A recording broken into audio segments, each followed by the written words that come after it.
Fala galera, saudações brunegas, mais um vídeo do nosso canal. É quinta-feira, amanhã é sexta e sábado já tem jogo do Mengão, Flamengo e São Paulo, Maracanã, 16h30 pela Globo.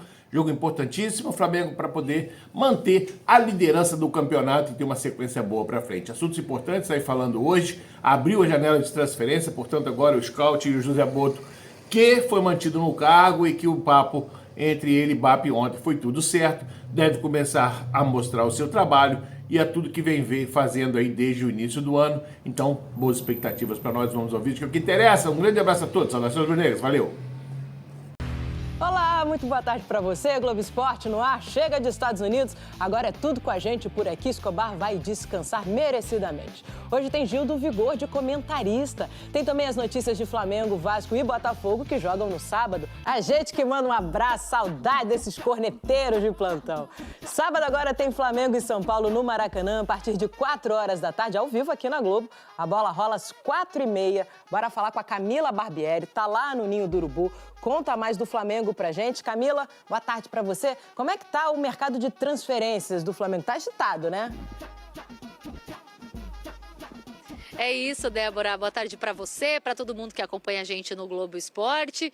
Já pensando nessa preparação do jogo contra o São Paulo, o Flamengo está treinando, treinou hoje pela manhã, a gente chegou um pouquinho depois do final do treino. Mas, antes de falar sobre essa preparação, vamos falar então sobre esse mercado que está movimentado. Até porque hoje abre a janela de transferências do meio do ano, né? Dia 10 de julho. Vai até o dia 2 de setembro. Claro que interessa vários clubes. Para o Flamengo não é diferente, há uma expectativa de chegadas e também saídas, né? O Gerson já está acertado com o futebol russo, né? E agora, um jogador que está próximo de sair também do Flamengo é o Wesley, lateral direito, 21 anos, já estava chamando a atenção, né, de vários clubes da Europa no decorrer do ano.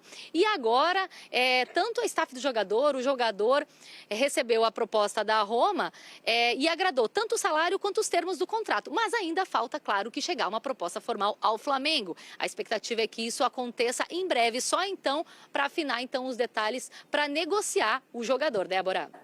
Boa, Camila, você falou de saídas, fala um pouquinho pra gente também de chegadas, contratações. O Flamengo precisa reforçar alguns setores aí, né?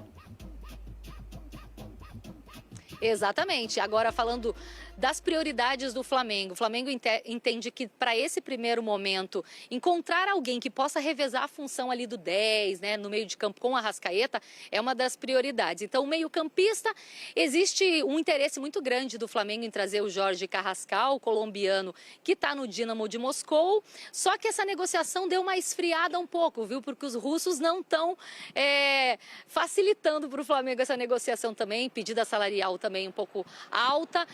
Então, essa negociação ainda está um pouco travada. Outra função também que o Flamengo prioriza é o ataque. Busca um atacante de lado, né, que tenha velocidade, ataque em espaços curtos. Essa também é uma prioridade. O Flamengo aí que segue essa preparação para enfrentar o São Paulo. É o líder do campeonato, né? O time carioca tem 24 pontos, empatados em pontos com o Cruzeiro. Então, essa vitória aí também é importante nesse contexto. Felipe Luiz que vai ter que pensar em alguém para substituir o Eric Pulgar, né, que passou por uma cirurgia e desfalca o time, Débora.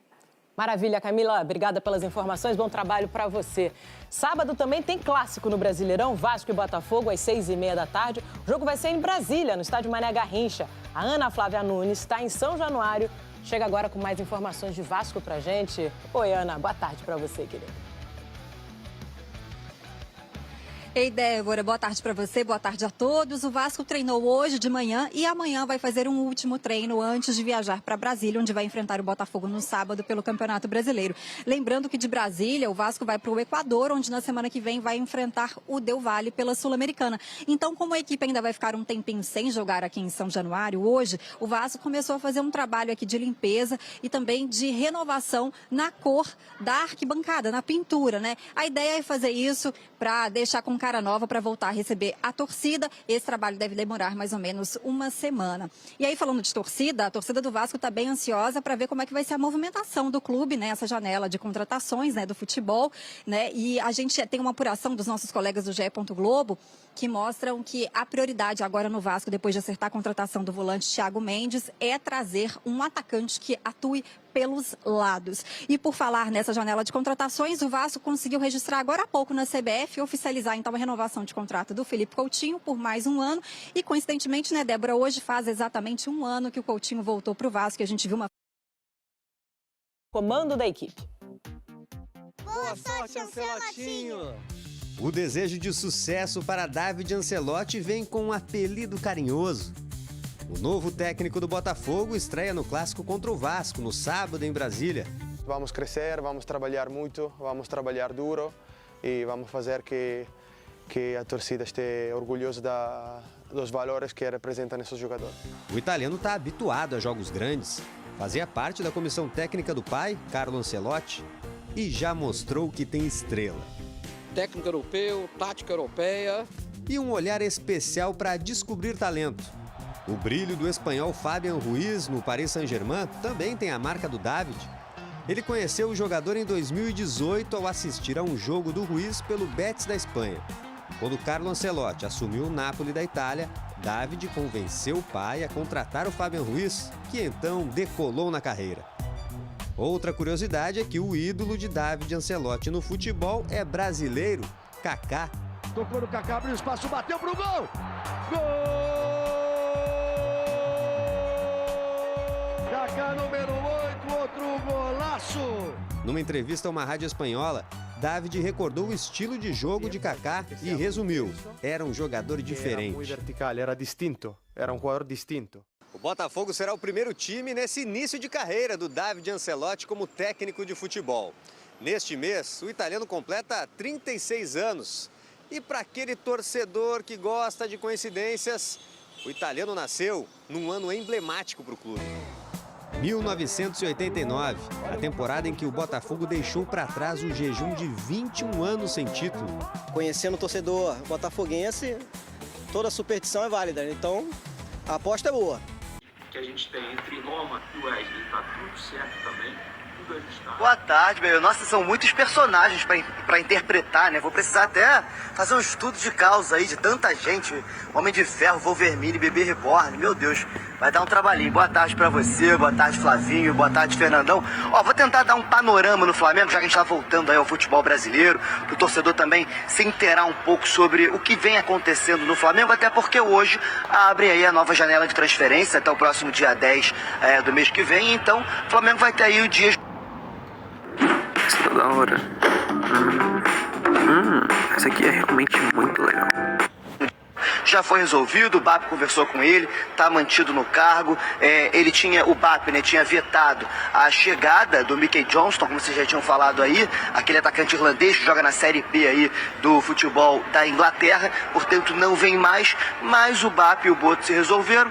O Boto está mantido no cargo e essa vai ser inclusive a primeira janela que o Boto vai ter total respaldo para tocar aí as contratações e saídas do Flamengo, já que na janela do início do ano ele tinha acabado de chegar no clube, não tinha tido um tempo ali para fazer o scout dele, analisar bem o mercado e escolher os jogadores que chegariam ao Flamengo. Primeiro falar sobre algumas possíveis saídas. A do Wesley é a mais provável, vocês já falaram sobre isso. O Wesley tem o interesse aí da Roma, da Itália, e ele já estudou ali com a Roma da Itália as possibilidades de saída do Flamengo. A Roma já ofereceu um contrato de 5 anos, o salário já está acordado diretamente com o jogador e agora o Flamengo aguarda então uma proposta oficial da Roma para abrir a negociação e a possível saída do Wesley.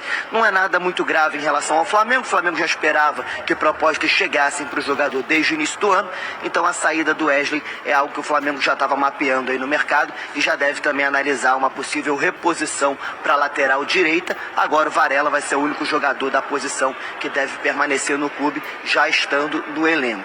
Uma outra possível saída, essa talvez não aconteça, mas há o interesse, é a do Alan Cian. Vocês já falaram aí sobre o início de temporada do Alan Cian, é um jogador muito promissor, muito jovem ainda, mas o Wolverhampton tem se interessado por ele, até porque foi uns 220 milhões de reais e o Wallace tem contrato até o fim de 2027. Contrato esse que deve ser renovado justamente para o Wallace poder ter um aumento salarial. Então uma saída do Wallace agora é pouco provável, a menos que realmente essa multa seja aí atingida por uma equipe internacional, uma multa muito alta para o futebol do exterior. Para o futebol aqui no Brasil, a multa é de 51 milhões de reais. Bom, em relação ao Juninho recebeu 2 propostas para sair do Flamengo para a Arábia Saudita, eram propostas de empréstimo. O Flamengo seria compensado por ceder o jogador, mas preferiu segurar o Juninho. O Juninho no Flamengo pretende ter mais minutagem e o Flamengo espera poder contar com o jogador mais tempo em campo no decorrer da temporada. Ele só teve 7 jogos como titular, então o Felipe Luiz deve utilizá-lo mais vezes agora nessa sequência de temporada. Em relação ao trabalho do Boto, de quem pode vir a estar chegando, Boto procura um camisa 10, o principal nome para essa posição seria o Carrascal, para poder estar ali junto com a Arrascaeta, dividindo esse meio de campo, dividindo partidas. O Carrascal é um jogador de 27 anos, colombiano, está no Dinamo Moscou. O Flamengo negocia essa chegada na casa dos 70, 72 milhões de reais, mas o Dinamo está fazendo corpo duro para liberar o jogador, afinal, o Carrascal é um dos destaques da equipe lá na Rússia. Bom, o Flamengo procura também um ponta esquerda, esse nome ainda não foi revelado, mas é um jogador que está sendo mapeado pelo clube, e também um camisa 9. Essas são as 3 funções que o Boto vai trabalhar mais a fundo aí nessa janela de transferências que abre hoje. Qualquer novidade a gente traz aqui, mas nos próximos dias o Flamengo deve estar fazendo as primeiras movimentações de mercado, até porque está com dinheiro, né, GV? Tem a bolada aí do Mundial, tem a bolada da venda do Gerson, 160 milhões, uma possível saída do Wesley também deve ser nessa casa dos 160 milhões, porque a multa dele são 25 milhões de euros, o que daria mais ou menos 160 milhões de reais.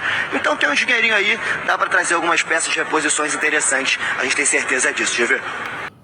Pois é, meus amigos, a gente está aqui hoje para falar alguma coisa, né? Flamengo, hoje é quinta-feira, Flamengo treinou às 9 horas da manhã, treino intenso, muita disputa por vaga, inclusive, muitos jogadores aí sendo testados em funções pouco diferentes às vezes, mas com o mesmo ideal, com o mesmo pensamento, com a mesma pegada. Felipe Luiz aí montando esse quebra-cabeça difícil de se montar para uma equipe do porte do Flamengo, e com as perdas que o Flamengo teve agora após esse Mundial. Entre elas todos sabem, não preciso estar repetindo aqui, mas vamos falar rapidamente. Gerson foi vendido para o Zenit e o Eric Pulgar, uma lesão, dedinho do 5º metatarso do pé direito, fez cirurgia, está no Chile, no início da sua recuperação, e para a semana que vem já deve estar retornando à Gávea para continuar o seu tratamento, que deve durar aí mais ou menos uns 3 meses, que é o limite máximo para ele estar já fazendo parte do grupo e treinando em campo de futebol. Portanto, o Felipe Luiz aí tem um grande desafio pela frente, conseguir fazer esse time do Flamengo jogar como jogou, como estava jogando, como gosta de jogar, sempre para frente, com marcação com alta intensidade, sabendo trabalhar bem a bola, conduzindo bem a bola no meio de campo, segurando a bola nos momentos difíceis, coisa que o Gerson fazia com maestria. Portanto, o Felipe Luiz vai ter um grande problema para poder arrumar um substituto à altura e que faça aquilo que o Gerson faz, bem próximo, né, de tudo que o Gerson fazia em campo, porque sabíamos que era o nosso coringa, capitão, uma função muito importante, não era capitão à toa, tinha uma liderança muito grande dentro do grupo. E agora vamos aguardar aí também para saber quem será o novo capitão. Acredito eu que deva ser Danilo, mas vamos aguardar os próximos acontecimentos. Ele pode ser Arrascaeta ou BH também, mas vamos ver o que Felipe Luiz nos reserva. Dito isso, a gente fica preocupado mais na função do Pulgar, né? Temos Everton Araújo, temos Alan, são jogadores de característica diferente, o Alan um pouco mais recuado, o Everton Araújo pisa um pouco mais na área, mas temos que saber dosar bem tudo que vai acontecer. Temos o De La Cruz aí retornando de lesão, e a gente não tem a certeza do quanto ele está em condições de aguentar 90 minutos e quantos jogos ele consegue suportar direto, né, sem interrupção. Isso é importantíssimo. Temos aí o posicionamento do Jorginho também, que para mim, o meu entendimento, pode muito bem fazer o papel do Gerson, caso o De La Cruz consiga entrar, mas a gente precisa ter gente para marcar, porque afinal de contas o meio de campo é o coração do time, e é aquele local onde o time precisa ter gás, pulmão e força, né? Além de talento. Só o talento não basta. Portanto, Felipe Luiz, com essa dura missão, mas está preparado para isso, sabe o que fazer, tem as informações do dia a dia do treinamento do Flamengo, que é importantíssimo para a tomada de decisão, a gente não tem. Portanto, acredito eu que sábado o Flamengo estará sim forte, da mesma forma que terminou o Mundial, e para mim terminou o Mundial muito bem, e vai estar forte para poder continuar na luta pelo Brasileirão. E se Deus quiser, não perdemos mais essa liderança para ninguém até dezembro e trazemos esse caneco importantíssimo para a Gávea. Outra informação importante aí é a possível saída do lateral direito Wesley para a Roma, tudo acertado entre o jogador e clube, agora falta apenas o clube italiano fazer a proposta definitiva ao Flamengo e o Flamengo aceitá-la, logicamente, né? Lembramos que o Flamengo não está desesperado, está bem grande na mesa de negociação, está com dinheiro em caixa na parte do quesito de venda de jogadores, já cumpriu a meta, portanto o Flamengo está bem confortável nessa negociação e o Wesley somente sairá do Flamengo se a proposta for realmente vantajosa para o clube rubro-negro, e eu acredito que sim. Se essa proposta chegar a 30 milhões, é bem provável que o Wesley vá respirar ares italianos, e aí nós teremos o Varela de titular e teremos uma lacuna para ser preenchida aí por um outro lateral, talvez o jovem da base, ou o Flamengo vá, nessa janela de transferência que começa hoje, buscar um lateral à altura para poder estar compondo o elenco. Vida que segue, amanhã, sexta-feira, véspera do jogo, traremos aí as últimas informações da preparação do Flamengo para esse importante jogo contra o São Paulo pelo Brasileirão. Um grande abraço a todos, saudações rubro-negras, se inscreva no canal, deixa o like, ele é muito importante para o nosso crescimento. Valeu!